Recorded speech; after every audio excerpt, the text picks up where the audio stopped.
Secondhand smoke, that's no joke.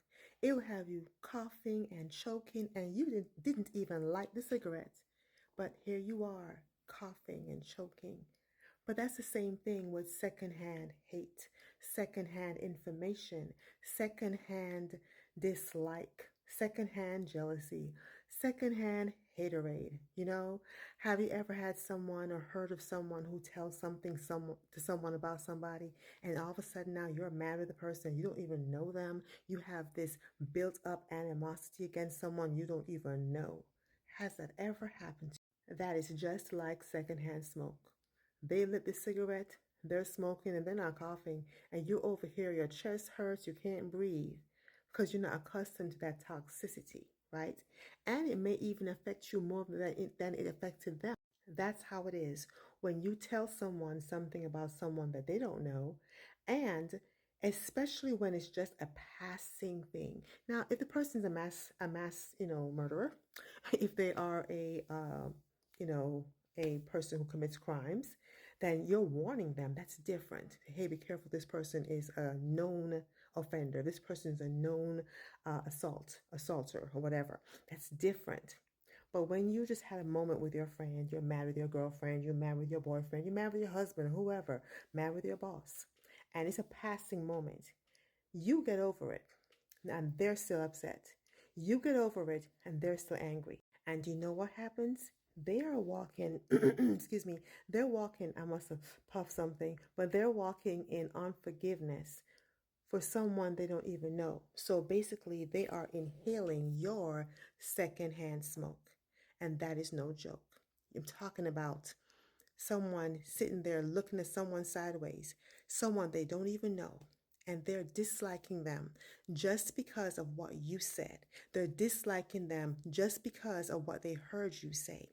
Just because maybe you're in tears and you were emotional that day. Maybe you were having PMS, and maybe you're just having some hormones. Maybe you're having a midlife crisis. Whatever the case may be, maybe you were just in your feelings in that moment. That's the reason why the Bible says be slow to speak and quick to listen, right?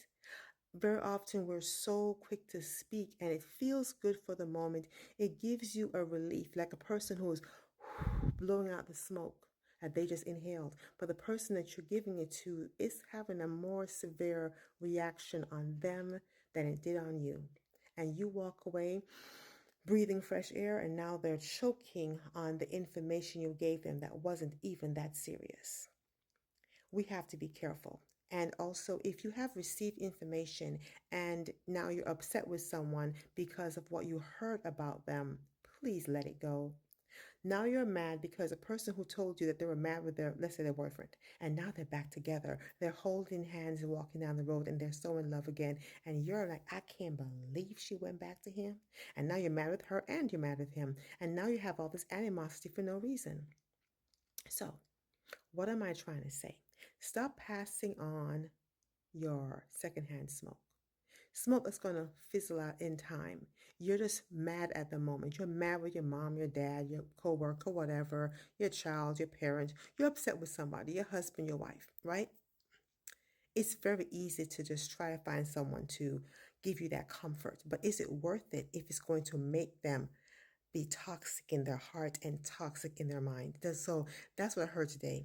Lord saying to me, secondhand smoke, secondhand hate, secondhand jealousy, secondhand bitterness is passed on. And sometimes people don't get back together. That person might be mad with that person forever. And I've seen people join together and be against a whole person, against a whole family, and they have no idea why they're mad at them. They're just mad at them because I'm mad at you. So since you're my girl and since you're my dude, we roll together like that. Yeah, I'm down with you. If you're mad with them, let's go. Let's pull up on them. Let's jump them. Let's do a drive-by. All because someone is upset with someone. So be careful who you agree with and co-sign with and find yourself getting emotionally wrapped up in. The person they're upset with may have already repented of that thing they did to them, but they want to hold it. Now you are a partner with their bitterness. You're in partnership with their anger. You're in partnership with their unforgiveness. Please, we all have enough stuff to deal with. You don't need anybody coming and blowing their toxic air into your ears. Guard your ears and be careful what you let in because it can mess with this core of you, mess with your soul. And that very person that they are talking about, who probably didn't do half of what they said they did, that person could be a blessing to you, but now you're going to miss the blessing just because of what you heard. So that's all I wanted to say today.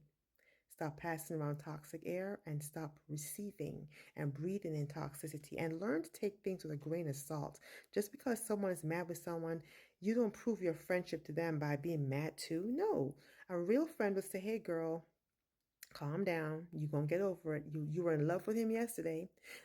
Last week, he could do no wrong. You were about to drink the bath water last week. Now this week, you can't stand him. Now you want us to be mad with him too. No. Everyone doesn't have to be on the bandwagon with you. That's you just, like if I'm eating poison, eat poison too. No. No. Grow up and learn to go somewhere and pray by yourself.